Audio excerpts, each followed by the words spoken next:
Well, it's episode number 30 of That's a Shame.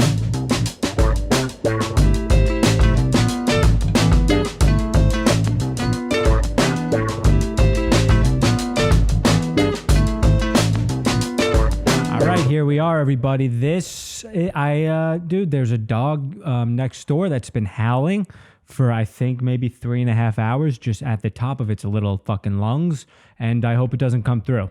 I hope it doesn't come through on the pod, and I don't think it will because your boy invested in this fucking real expensive microphone, and it's only supposed to pick up what's directly in front of it. And you know what? People tell me that it would be a waste of money and it's not really worth it, but little did they know I'd have a fucking dog panicking, struggling maybe for its life is what it sounds like in the other room, but my mic won't pick it up because I dropped a lot of money on the mic. Dude, this dog won't shut the fuck up. I've left my apartment, went to the door of the neighbor. I'm not going to knock on the door because I'm not that kind of person, but just wanted to make sure there wasn't smoke pouring out of the fucking apartment, because if I found out that the dog died and I was just listening to its screams for help and did nothing about it, I would have had a hard time living with myself. But it doesn't look like that's the case. It looks like it's just loose and upset. I feel like maybe they usually lock him up, and maybe he got out of his crate and now he's just free balling it in the apartment, and he's not quite used to that lifestyle. So it's giving him, a bit of panic, and he's just shrieking at the top of his lungs. But I don't know my neighbor, don't have his number, can't call him until let him know what's going on. So that's what happens when you don't socialize with people. You got to listen to the dog shriek.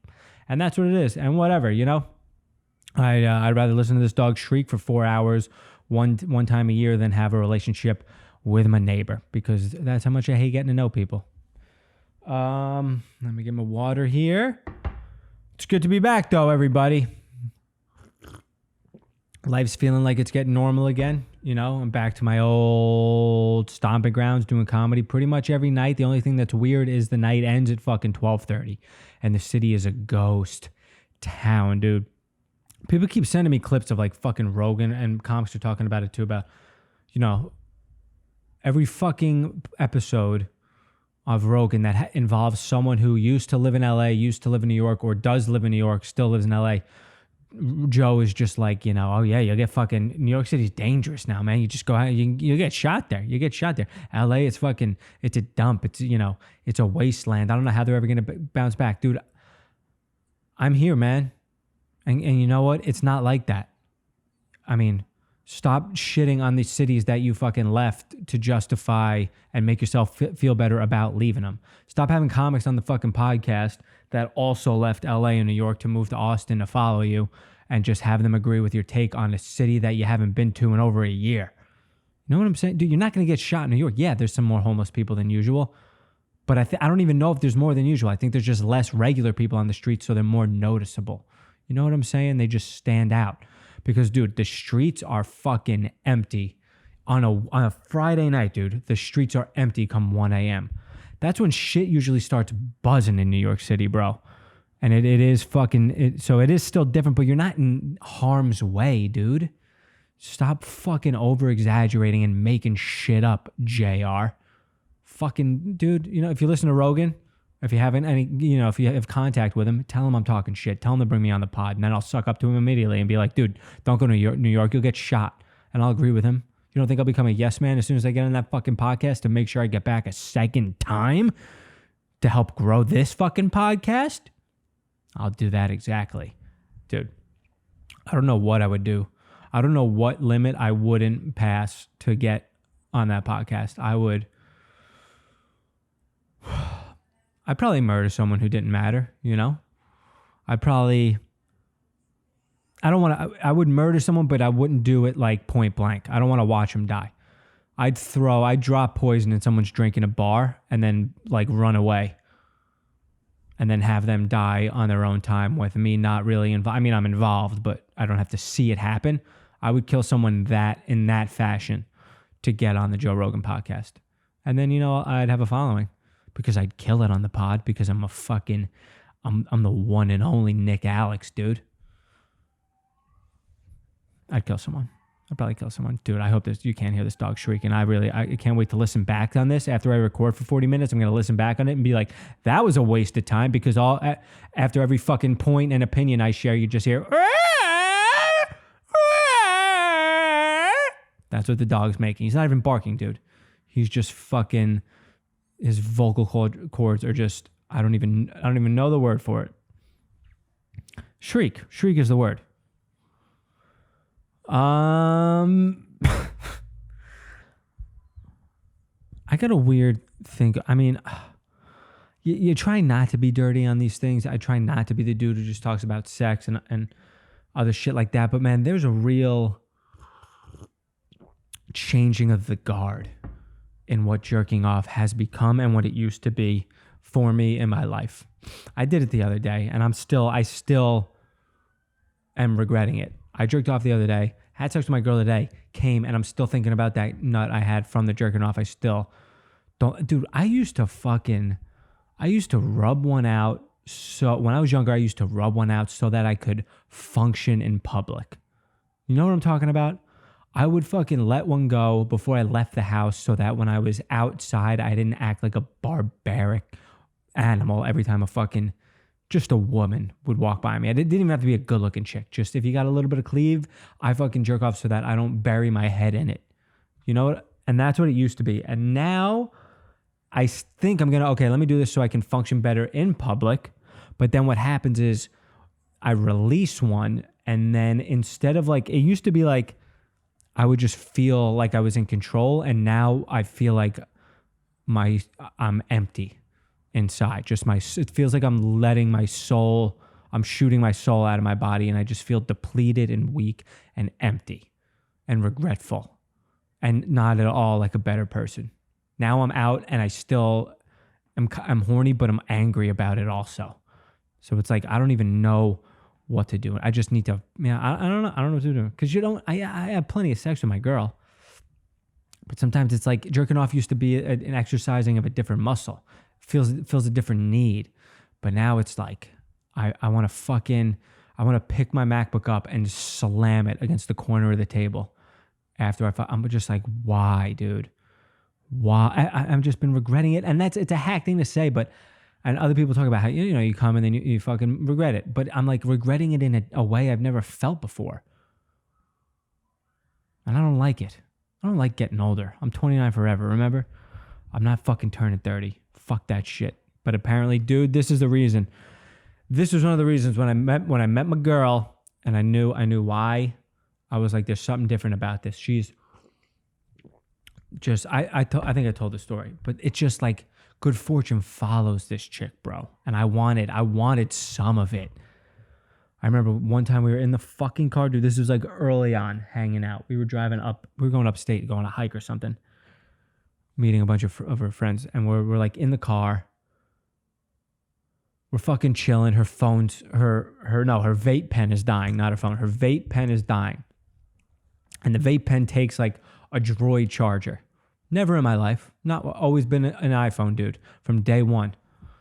I mean, I had a shit Nokia back in the day I would play Snake on, but the real phone was always, I've never not had an iPhone for a phone that was a touchscreen. Never had a Droid.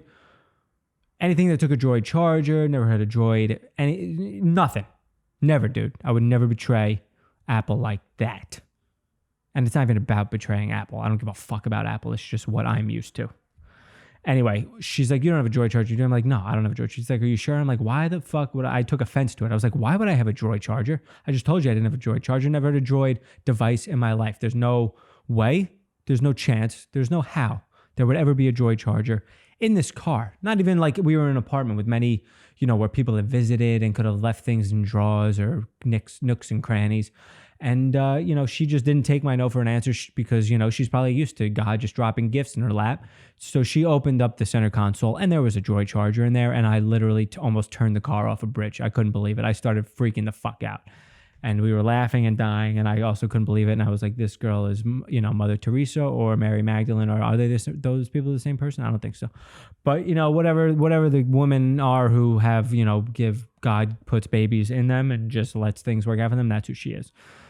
So, anyway, we're going to California on the 12th, June 12th to the 18th for a couple of reasons. She wants to have an engagement party out there because she's got a bunch of friends out there because she has friends everywhere. And also she's saying it's for my birthday as well. She's going to plan some shit. And then your boy, this is what I was hoping would happen, dude, because I feel like it's been the opposite for me in terms of shit just lining up. So before the pandemic happened, your boy had an audition at the Laugh Factory for a show called Chocolate Sundays. Went well, crushed on it's called like the freshman spot or whatever, the newcomer spot. And I did well. Got a second audition called the graduate spot. That spot got canceled because of the pandemic. Opened my email the other day after Marielle told me we were going to fucking California. Open the email, get an email from the Laugh Factory. We're back open, everybody. The Laugh Factory Chocolate Sundays audition spots are back open. We're booking them. We're rebooking them again. And you have your date, and it is for June 13th.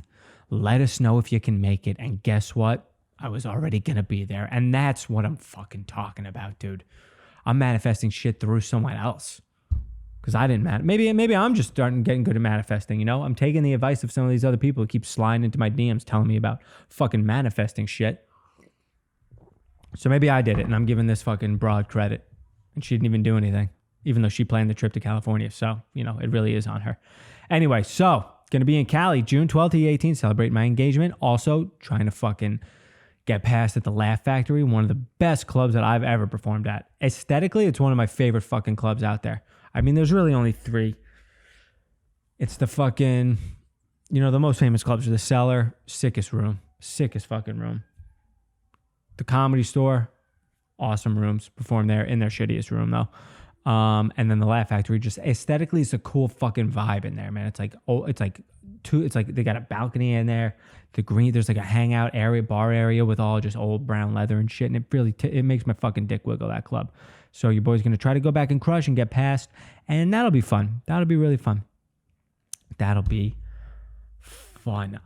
Still not vaxxed. I don't know if I'm going to have to, you know, start getting fucking more and more COVID tests just constantly every day to have proof of vaccine within, you know, 48 hours to get entry into these fucking places, if that's what they start doing.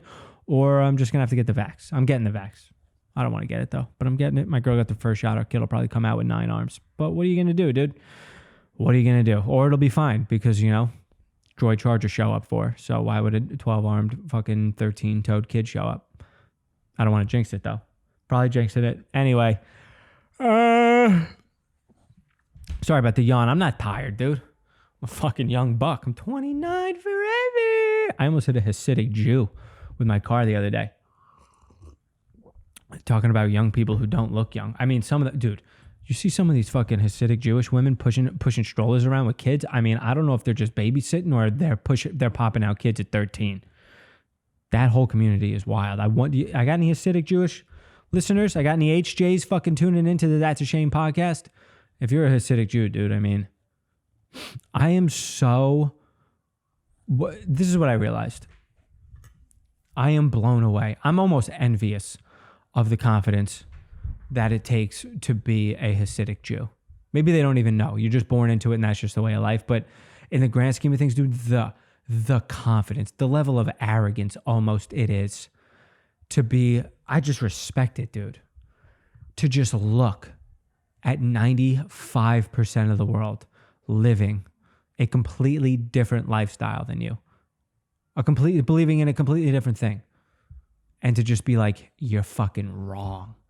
You're all going to hell. I'm right. I'm doing this shit the right way. And fucking 95% of you are going to burn in hell.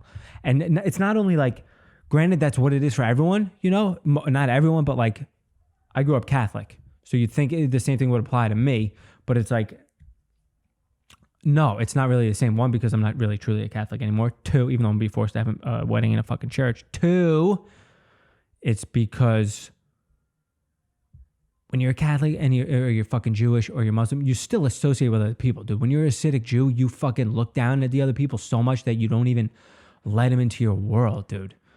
They're like upset that you're even treading on the same ground as them. I can't believe they even just like, dude, like when I lived in that building with my buddy Bassam, before I met Marielle, we were living in a building owned by Hasidic Jewish people. And at first point I was like, I can't even believe they're showing us these apartments. And they're like, oh, we're showing them to you because this used to be all Hasidic Jewish people.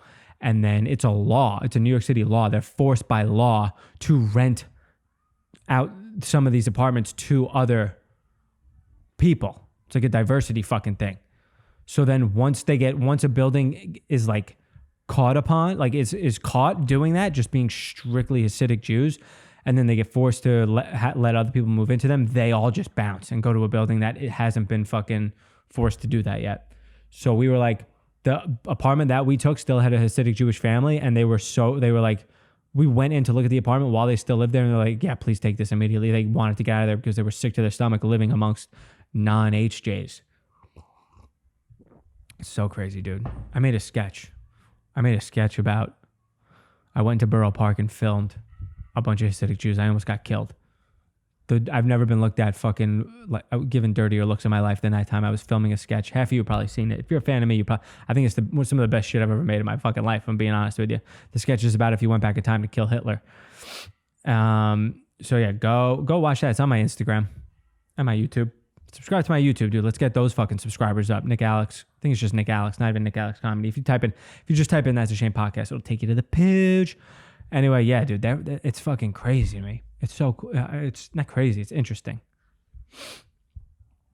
Really, really, really interesting. That's the shit I find fascinating, dude. I mean, I just can't take real life problems seriously. The closest to real life problems that I'm taking seriously right now is Bitcoin's fucking crash, because Elon Musk all of a sudden has decided to just, I mean, dude, it's not enough for you to be a fucking billionaire. It's not enough for you to be the third richest guy in the goddamn country or world, whatever it is. I think it's country.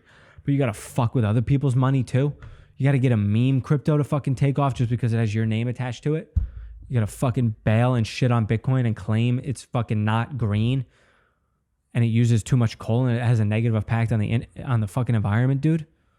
It doesn't have a negative impact that remotely close to what central banks have. So fuck out of here with that shit. But Bitcoin is dropping, dude. But guess what? I'm not pulling out. I'm going down with the ship, bro. I do have a lot of money in there, but whatever. Am I upset? Yeah. Am I pulling out? Fucking no. No way, dude. But I mean, I fucking certainly hate Elon Musk now. And I had money invested in Tesla, and I fucking pulled that shit out. And guess where I put it? Into Bitcoin. Bought the dip. I don't give a fuck. But yeah, man.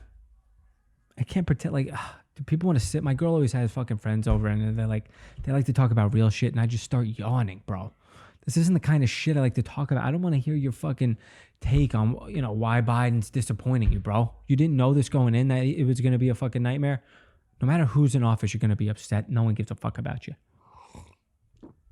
So I don't get upset about that. What I get upset about, I was freaking out I was doing a show the other day. I was freaking out because, dude, there's this fucking kid. I hope he doesn't listen to this. Why would he ever listen to this? But Matt, dude, I'm not going to say his name. And he won't be able to put two and two together, because if he does, then I hope he hears this, because then he needs to learn. There's this kid, dude, that just has forever, every day I've known him, which has been years, just horrific body odor, bro. It's just so bad, man. It's just so bad. And I feel like people have told him, and he just doesn't give a fuck. And to not give a fuck is so appalling. I mean, if you think deodorant is a scam and it's going to kill you or something, I get it. But then, like, dude, what he did was, I can't get too specific about him, but if I say this, I might give it away. Whatever. I don't give a fuck, dude. He lost weight during quarantine. He got in good shape. He's in much better shape. He's borderline fat, and now he's got some tone there. He's got some tone. So he shows up to this place the other day in a sleeveless shirt. It's one thing to have body odor, dude, and come into a place, and we get used to it. We accept it. You got a shirt on, you got a jacket on. I mean, you don't clean your clothes, you don't like to wear deodorant, you stink up a room, whatever, that's you. But then, dude, to come to the place with a cut-off shirt and just almost say fuck you and your sense of smell, and fuck you and your nostrils to everyone in the room, dude, it's beat up worthy. It's catch a fucking fist to your jaw worthy, that kind of behavior, bro. To just be the person with horrific body odor and then eliminate the 1 to 2 barriers between the fucking source of the scent and to the general public, to just go fucking just commando armpit when you don't wash the pit, is so appalling, dude. The behavior is unacceptable, bro. To literally, dude, this kid changes the dynamic of every room he walks into. And then he'll go into the comedy room He'll chill in the bar, which is already a small bar, and change the dynamic of that room. And then he'll go into a room that is housing comedy, a performance art, a room that is small, an art form that needs a small, dark, poorly ventilated layout for it to succeed. That's the best kind of room for comedy, dude. Dark, low ceilings, kind of stuffy, you know? And then he's going to walk in there and stand in there. He's not even going up, dude. He doesn't even do comedy anymore. He's just hanging out. That was too, yeah, that's going to give it away. And then it's like people aren't even focusing on the comedy anymore. They're just trying to figure out what is assaulting their senses. And I was losing it. I was freaking out, and people are like, I love the shit that gets you worked up. And that's what gets me worked up. You know, it's a shame that buildings are falling down in Palestine or whatever's happening. See, I'm not even that aware of it because I can't control that. What I can control, and I choose not to control, which may change soon because I'm really getting to a point. I'm almost 30, dude, and I won't admit to it. But I think the older I get, the less. I've already been a dude who's had zero fucking, what is it? Fuse, wick, whatever you want to call it. It's a fuse. And I think I might just start going full blown LD, dude, full blown Larry David, just being like, have BO. That's one thing. I'm not going to tell you to shower. I'm not going to tell you how to live your life. But to then, almost, you're basically jarring that shit and then shoving it into my nose, coming in there with a sleeveless shirt, bro. Are you nuts? Have some fucking compassion, dude. Don't shower. Don't clean your clothes. That's your fucking choice. But if you're going to just basically walk in there naked and ruin everyone's time, man, then that's where I got to put my foot down and be like, bro, I'm either going to I'm going to fucking ask you to raise your arm and just fucking kamikaze deodorant your fucking armpit, or I'm going to have to rock your jaw, because you're ruining my night and you're ruining the audience's night, and if their night's getting ruined, it's going to be harder for me to do my job on stage, and that's where we have a problem. No. So yeah, that's the kind of shit I get upset about. There's a new bartender there who's a nice dude, but I don't like the way he shakes the shaker, bro. He fucking shakes it over his fucking shoulder like there's a fucking dude behind him, and he's, double stroking his dick. He's just, I don't like it at all, dude. Just shake it up and down, bro. Just shake it in front of your face up and down. Don't be fancy with it. Don't be fancy with it, dude. Unless you can either be like the most fancy, unless you're capable of flipping that shit behind your back and catching it on the tip of your pinky and fucking, like real elite with it. Don't do that middle ground shit. Just admit you're not fucking skilled enough to do it and just do it in front of you normally. Do not do it. This fucking dude over your no. Nobody's impressed. You're making people uncomfortable. You're making me uncomfortable. No one else probably notices it.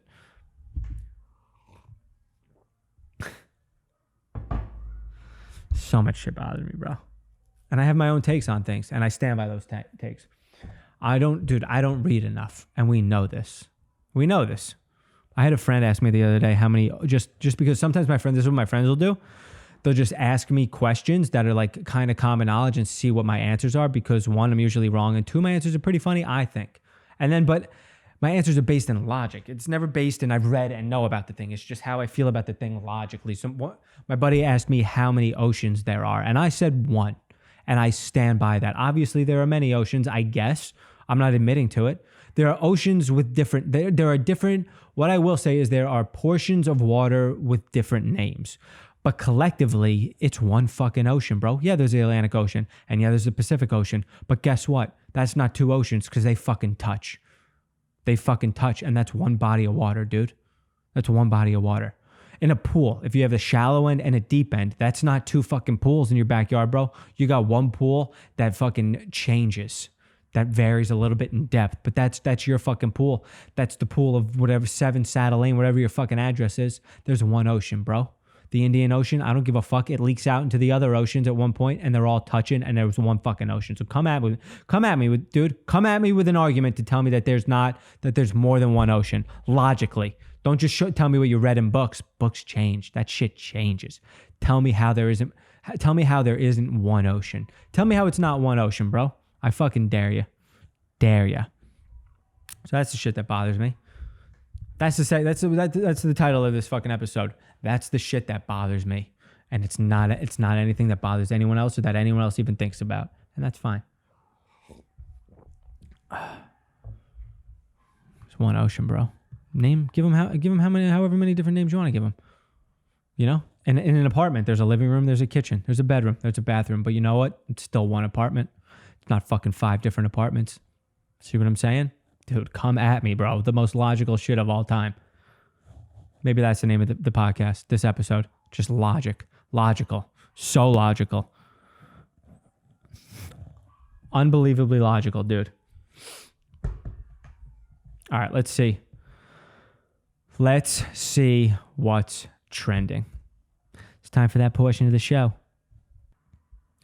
Oh, you know what's trending, dude? The Knicks are trending. And guess what? It's because they made the playoffs, bro. They clinched the playoffs a couple days ago, but you know what they clinched today? The 4th fucking seed, dude. And I am pumped, dude. If anybody listens to this podcast that has access to Knicks tickets, that could hook me up because they are a fortune, dude. But if anybody listens to this podcast that wants to fucking hook me up, dude, I'll go to the game with you. I don't give a fuck who you are. I don't care. I don't care what your support. I don't care what you like. I don't care if you've been to prison. I don't care if you fucking have an OnlyFans, dude. Hit me up. I will hold your hand in whatever portion of the stadium we're sitting, bro. I want to go to a game so badly, but your boy, you know, he has got his money tied up in Bitcoin, and Bitcoin's currently crashing. So, hook me, dude. I need to have my fucking feet on the hardwood floor before I die. I need to see a game with my feet touching that hardwood floor, dude. I need it to happen. I am so pumped that the Knicks are in the fucking playoffs, man. I'm fucking 29 forever, and I've seen, I can remember, look, I was technically alive when, you know, Ewing was on the Knicks and they were doing good things, but I was too young to know about it and appreciate it and fucking truly enjoy it and have an emotional investment in those fucking teams. None whatsoever. The only teams that have had any success that I've been emotionally invested in have been the Melo and Amari era, which were super fucking underwhelming because, you know, we thought we were going to win shit, but we just first round exits constantly. And we even made the playoffs, what? 2 fucking times? 3? Dude, this is like the 3rd time in my lifetime that the Knicks that their season didn't end when the regular season ended. And I'm fucking pumped. And this is my favorite Knicks team by far. And yes, you know, it's because it's in the moment and it's exciting, but dude, there's something about this team I love, bro. Super unselfish. It's no fucking real. I mean, Julius Randle's turning into a superstar, but he's still in the verge of turning.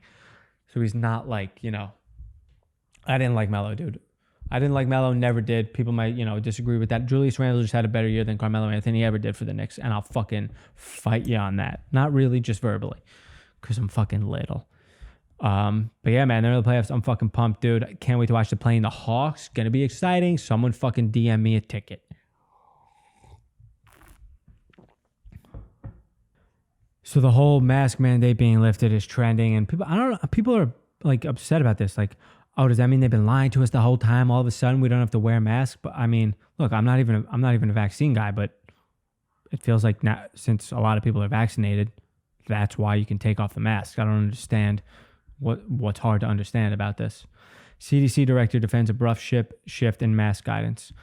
The director of the Centers for Disease Control and Prevention took to the Sunday talk show circuit to defend the agency's abrupt decision to drastically relax its mask guidance for people that have received coronavirus vaccine. Oh, I guess it's because they were saying even if you're vaccinated, you still need to wear the mask.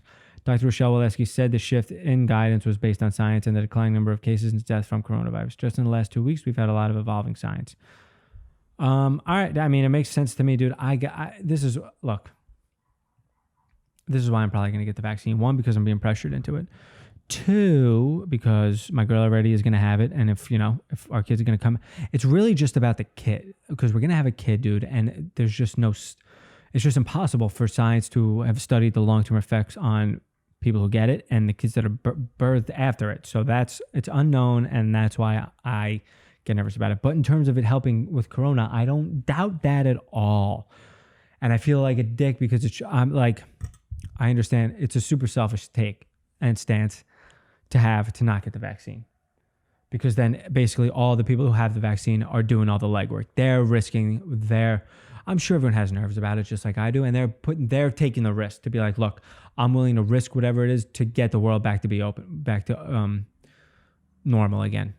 I'm taking the risk while you fucking sit there and reap the rewards of my risk taking. And I don't really want to be that dude. So that's probably why I'm going to get it too, and why I'm feeling kind of guilty about not getting it. Because they are. The people who are getting the vaccine, some of them just trust things blindly, and that's why they do it. Others are like, truly, like, it was a tough decision for them, but they did it because it's for the good of the fucking country and the world. And it's going to get shit back open again. But they're doing all the people who do that are doing all the legwork. And the people who aren't taking the vaccine they definitely are holding shit back. They're holding it back. But part of me is also like, dude, I'm fortunate enough to be this age, to be healthy, to not really have to worry about COVID taking me out.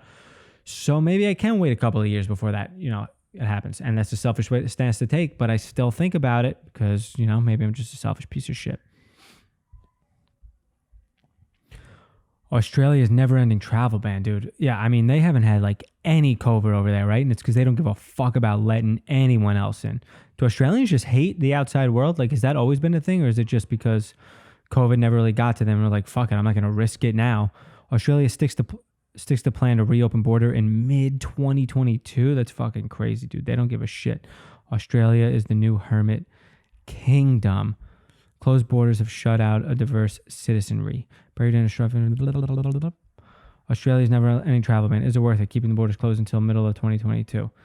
Fucking wild, dude. This week it is reported that the travel restrictions to and from Australia are likely to remain in place until mid-2022. For some, it won't matter at all. Many Australians are far more grateful for the safety of our isolation than worried about the inability to travel or have overseas visitors for others. I mean, if you could have said to me that, like, if America just shut their fucking borders down, dude, and we could have lived, like, we could have got it down to zero immediately, or just never have had COVID, and we would have just been like locked out from other people from other countries coming in here, but could have till 2022, but could have lived normal for this whole past year and a half. I mean, I'm probably taking that, dude. Who isn't taking that? Australia basically avoided an economic fucking meltdown. I'm assuming. I don't know that for a fact, but I feel like they were never really had to lock down and shit. And if they did, it was brief because they just banned people from coming in and moving around. I think it would have taken that, though. If we're even able to. I don't think we're able to shut our borders down because people could just constantly sneaking in here, or, whatever the fuck's happening down there. But if it was a possibility in which we could have shut down our borders and just have lived normally for this entire year, but not have anyone come in or let them go, I guess you could let them go. You could do flights. Could have done flights just letting people leave, and they could have risked not being able to come back, so let them leave. But I think I would have taken that. I think that makes sense. Is that a bad stance? And then there are thousands and thousands of people who are cut off from loved ones in a way that feels earth-shattering. My family situation puts me somewhere in between those last two categories. My mother lives in Los Angeles, her only grandchild, and all of her four children live here in Melbourne. My husband, who is American, moved to Australia in 2017 with a promise to his parents, who are now in their 70s and 80s, that he would visit regularly and come home immediately if there was a need. Those promises have been broken. Look, dude, I'm sure you meant all well and good, but no, you don't move to Australia and promise your parents you're going to come back regularly. You're going to fly back. How long is that flight, bro? So, dude, you can't move that far and ever see anybody regularly. 15 hours and 45 minutes, dude. And that's nonstop. Dude, you don't move away from your parents. That is a distance it takes a plane to travel a day to. A plane. And promise that you're going to see them regularly. Dude, you fucking lied to your parents' face. You're a shitty fucking son. You fucked up, dude. You don't move. Dude, they just got to go with you. Why do they have to stick to LA? They're 70 and 80. I mean, their friends are probably all dead. They should have just came with their family. Maybe it's the parents' fault. Maybe it's not even the kids' fault. Maybe I don't like the parents anymore now. Did your son get a fucking job? Dude, the whole family, his wife and his kids all moved to Australia. Let me see this real quick. Her only grandchild and all of her 4 children live in Melbourne. So you chose to stay behind. All 4 of the kids you popped out were like, we need to go to Melbourne for whatever fucking reason. This isn't going to get into those details, but you chose to stay behind, bro. Oh, you know what? It sounds like the wife. And then my husband, who is American, moved to Australia with a promise to his parents. So maybe the wife is at fault. Maybe I'm just jumping from person to person. Who to hate here? Okay, my mother lives in Los Angeles. Her only child and all of her four children live here in Melbourne. Okay, that's the mom's fault. She stayed behind. She let her whole family leave to go to Melbourne. But now the husband of the wife, who's one of those four children, who is American, moved there with them, and he promised to visit them. He was probably forced to make it's like decide between your fucking parents or your fucking kids and wife, dude. And that's a bad situation to put in. So I hate this makes sense. The mom who stayed in Los Angeles is the mom of the fucking broad who made her husband move to Australia with her and make a false promise to his parents that he'd see them. And then a pandemic happened. Now his parents are going to die and he's not going to see them ever again. So fuck that mom and fuck the daughter. Like mother, like daughter. The apple doesn't far fall from the tree. And she decided to stay in LA away from her kids. And then that wife made her husband leave his family to go to Melbourne and make a false promise. So women are fucking evil, bro, even though they support this entire Patreon. Even though we just did add a true producer who's got a pecker. And I'll shout him out right now. We got a new true male producer, dude. That shit is exciting. Shout out to all the true producers, dude. And shout out to all the Patreon members in general for keeping this thing afloat, dude. And I you know, you're helping more than you fucking know. You really don't know. So shout out to new true producer Mike T, bro. Appreciate you joining. He's been active on the Patreon, liking shit, DMing me. It's a good time. Fucking start leaving comments, dude. Nobody's interactive on here. Get interactive. Shout out to Savannah Newman. Shout out to Melissa Pryor. Shout out to Madison DeLisa, dude. Shout out to you true producers who are fucking killing it, dude. And shout out to everyone else still who, you know, is paying a lesser amount, but you still hold as much room as the others do in my heart. That's a fucking lie, but you know, you're still in my heart, which is a great place to be.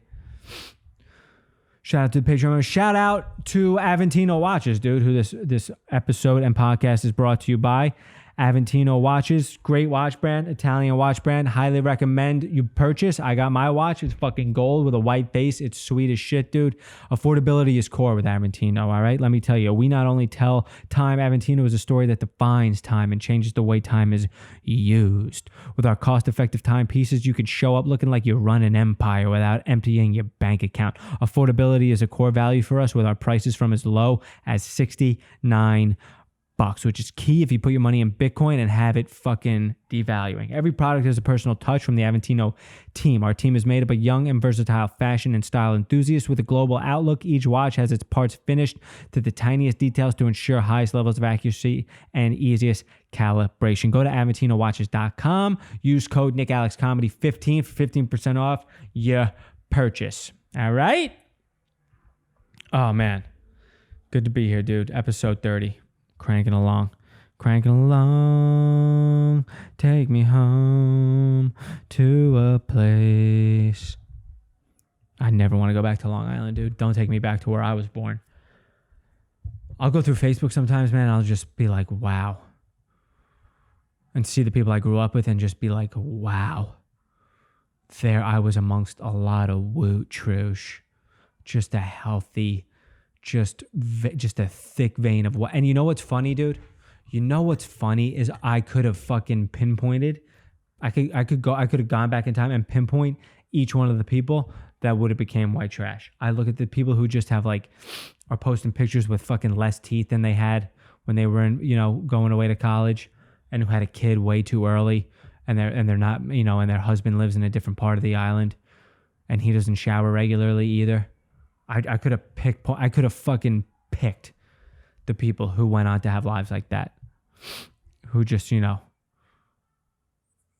it's just, it's hard to explain, like, just, there's just such a look, the distinct look to white trash. It's fucking hilarious, man.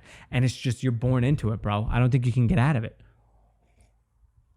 I don't think you can get out of it. I just think it's in your fucking, it's in the skin. It's in your epidermis, dude. You just age into it. And there's no denying it. I guess you could get on like a reality TV show and then inject your fucking face with Botox and all this shit and kind of look like maybe you weren't right trash, but that's just another form of trash you fucking morphed into. So really, you're still trash. Oh my God. It's so funny, dude.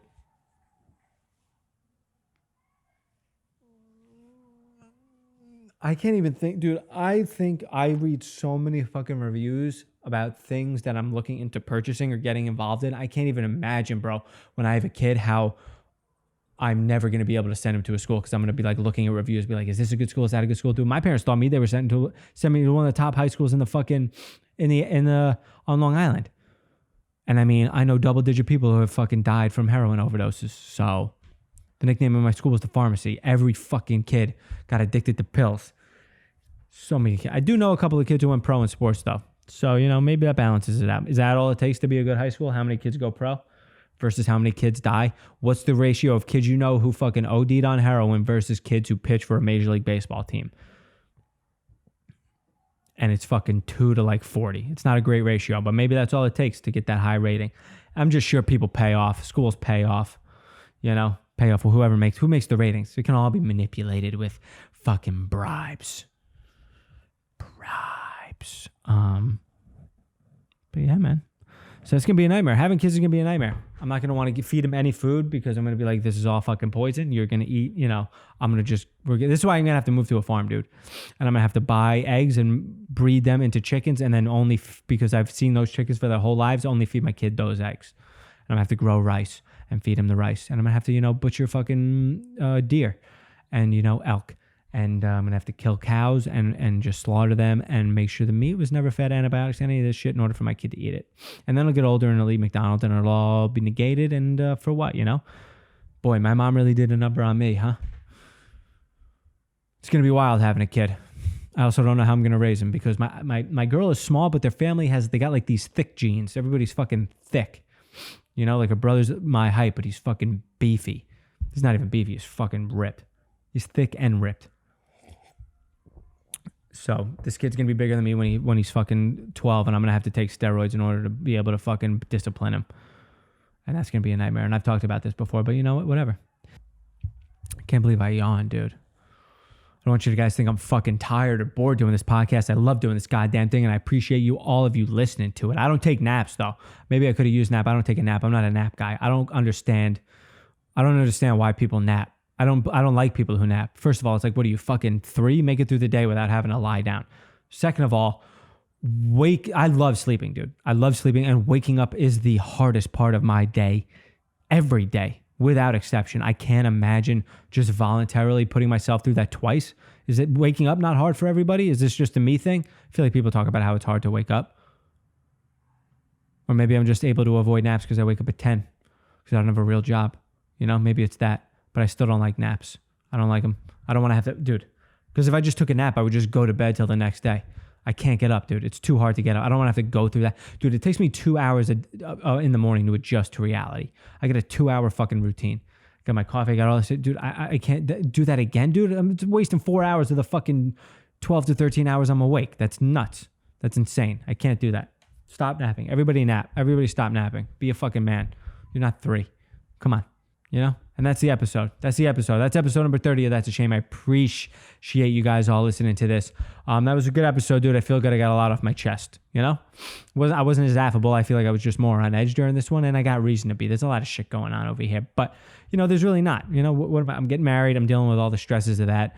Got a lot of parties coming up, and I'm not a party guy, but I'm gonna have to suffer through them, and I'll have fun during them. I don't want to do anything, and then when I get there, it's a fine thing. It's an okay thing. I'm good, dude. Every party that I've ever been to could end after 37 minutes, and that would have been enough for me. But that's not how people do it. So, I think I just got to start microdosing shrooms maybe, and I'll enjoy these things. That could be fun. But that's the episode, dude.